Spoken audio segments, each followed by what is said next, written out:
Bonjour à tous et bienvenue sur Darumacha DIY. Dans cette vidéo, on ne va pas rénover une pièce, mais deux. Voici l'état de notre cuisine lorsqu'on avait acheté la maison. Incroyable, n'est-ce pas? Et à côté de la cuisine se trouve une pièce tatami. La cuisine, c'est là en fait. Alors, laissez-moi vous expliquer notre plan. On voudrait que la cuisine reste au même endroit et on voudrait transformer la pièce tatami en un salon. On détruit le mur qui sépare les deux pièces, on aura donc la cuisine ouverte sur le salon et puis on démolit plein d'autres trucs. Le mot du jour, démolition. Il a fallu avant tout nettoyer la cuisine et je me demande toujours ce qui est le plus difficile en fait, les rénovations ou le ménage. On a également lustré le plan de travail pour cuisiner, mais je n'étais pas super convaincue. Une fois la cuisine temporairement utilisable, on est passé au futur salon. Le fait de revoir toutes ces vidéos maintenant, ça me fait tout drôle de voir tout ce que l'on a accompli jusqu'à présent. Ok, c'est parti. Il y a très longtemps, j'ai appris un art ancestral. L'art de démolir tout ce que je touche. Attendez, je suis un petit peu rouillé là. Allez, cette fois c'est la bonne. Ah, ouais, ok, c'est un bon début. Ok, c'est parti.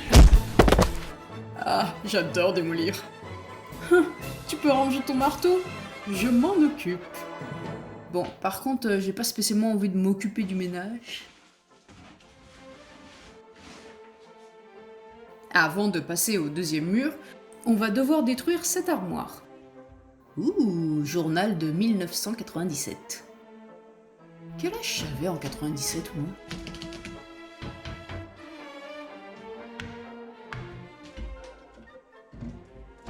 Mon tour est arrivé. Voyons voir, je pense que je vais le détruire de ce côté-ci. Oh, ça va? Moi je détruis et toi tu nettoies. Je pense que c'est correct comme deal, hein?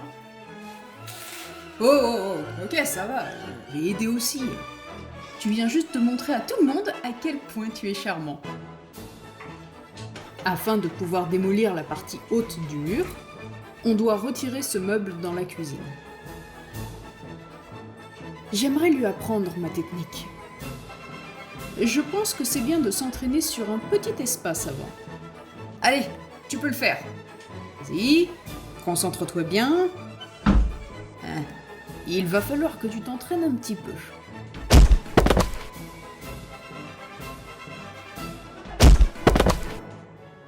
Tiens, tu peux retirer les barres sur les côtés maintenant. Faut faire la partie en haut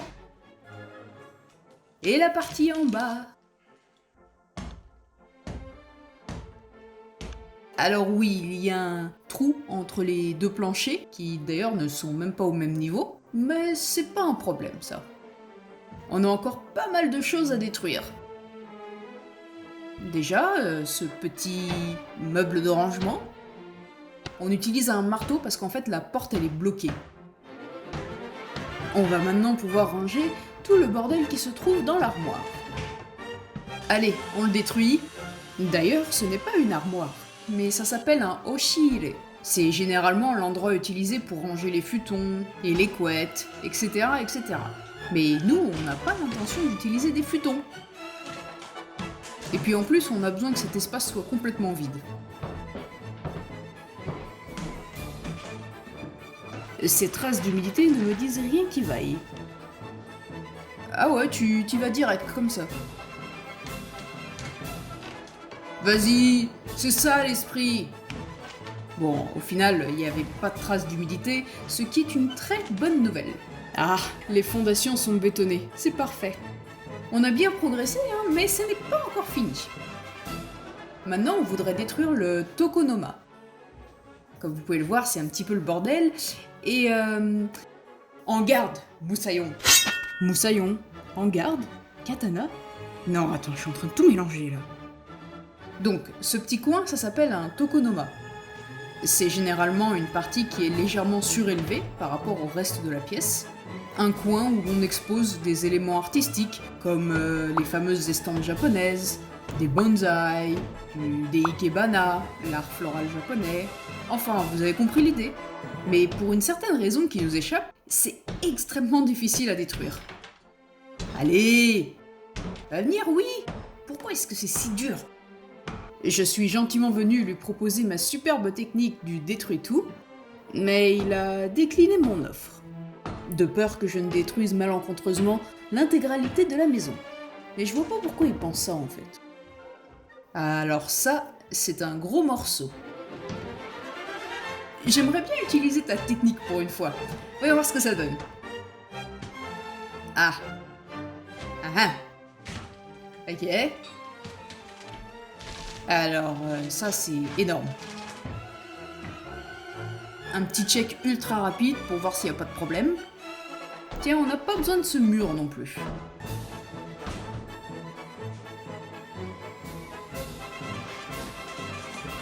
Je suis sûre que ça va être bien.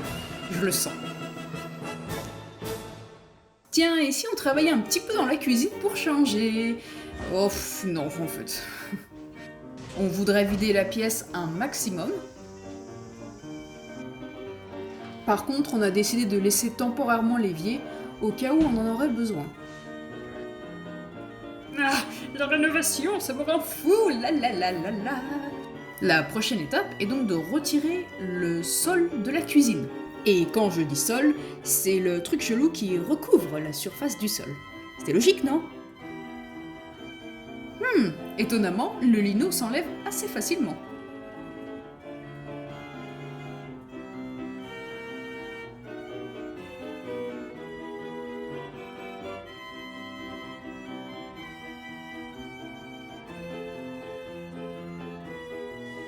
Le dernier mur a pété. Mais pour cela, il va falloir faire un petit peu d'espace pour bouger le vieux frigo. Allez, tu le tournes comme ça, moi comme ça. Attends, je fais le tour. Ah, c'est vachement pratique ça. Bon, je pense que ça ira ici.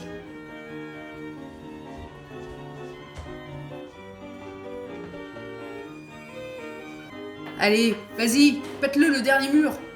Ouais, tu peux le faire. Je suis pas folle, je suis juste en train de l'encourager. Bon, d'accord, je suis peut-être un petit peu folle.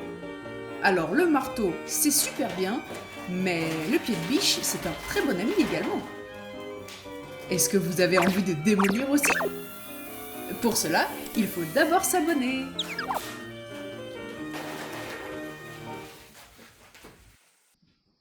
De retour au salon.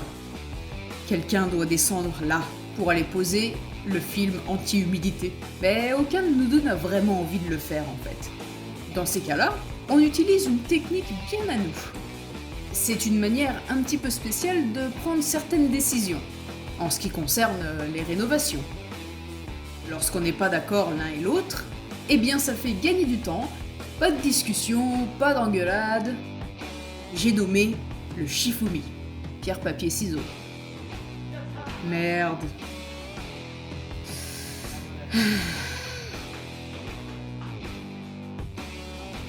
Il exprimait un petit peu trop sa joie. Du coup, j'ai changé mes vêtements et on a coupé la longueur nécessaire pour le film. D'abord, on le pose à l'endroit qui est accessible pour nous. Comme on n'avait pas de charbon, on a utilisé des pierres pour maintenir le film. Ok, je me prépare à aller en bas. Bon, en soi, je m'en fiche un petit peu de me dégueulasser et tout ça, c'est pas ça le problème. Moi, ce qui m'emmerde le plus, comment je pourrais expliquer ça? Je suis arachnophobe. Et ça, c'est un sacré challenge pour moi. Ok. Pourquoi est-ce que j'ai choisi la pierre au lieu du ciseau? J'arrive pas, attends. Laisse-moi respirer. 2 minutes.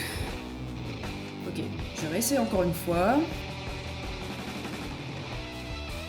En toute franchise, je préférerais sincèrement faire une petite balade dans le Mordor, ou être entouré par une horde de zombies, Ou alors combattre Dark Vador à main nue?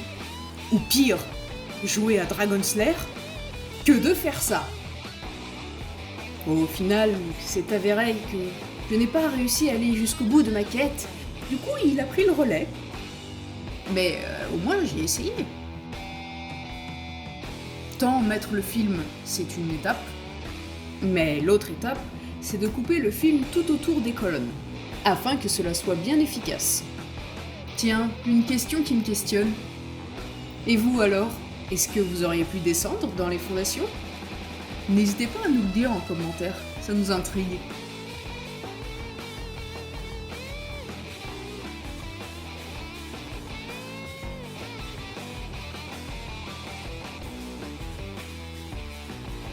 Bravo, t'as géré. Franchement, merci de l'avoir fait.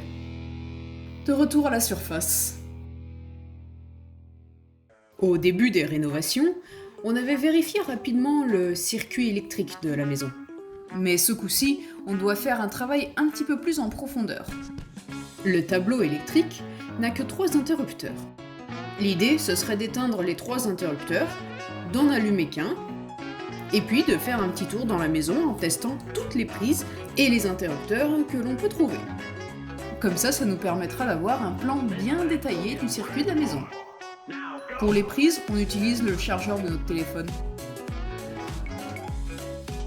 Ça veut dire qu'on a dû faire le tour de la maison 3 fois. Parce que, rappelez-vous, il y a 3 interrupteurs sur le tableau électrique.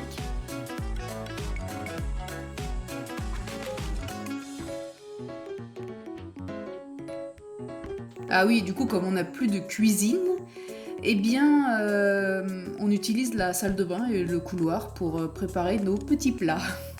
Ah, que d'aventure! Bye bye! Voici donc le schéma électrique de la maison que nous avons fait, ce qui va nous permettre de nous y retrouver un petit peu mieux dans ce bordel. Certains des câbles partent des fondations, et d'autres du plafond. Alors, par où commencer? Ah oui, tiens, regardez ça. Il y a une prise juste à côté de l'évier. Je peux comprendre qu'on mette une prise au niveau du plan de travail, mais là, je suis pas sûre de comprendre. On va condamner ça.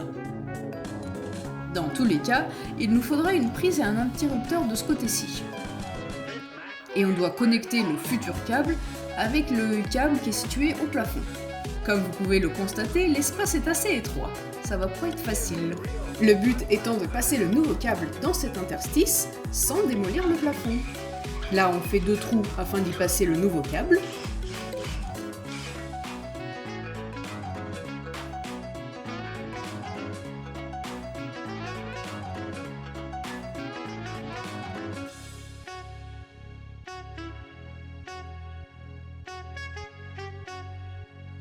Ah, je pensais que t'aurais douillé un petit peu plus.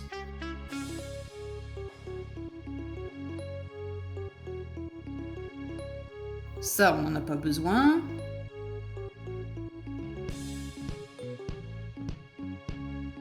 Bon, le travail en hauteur, c'est fait.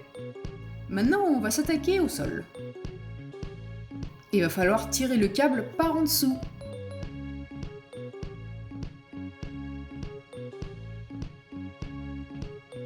Et plus tard, il ira faire toutes les connexions nécessaires dans les fondations.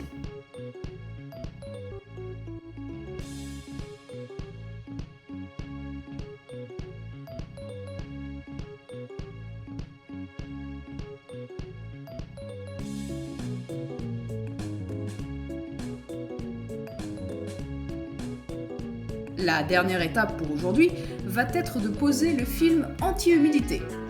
Mais ce coup-ci, pour la cuisine. Ah bah, comme tu m'as l'air bien parti, je vais te laisser faire. Bonne chance!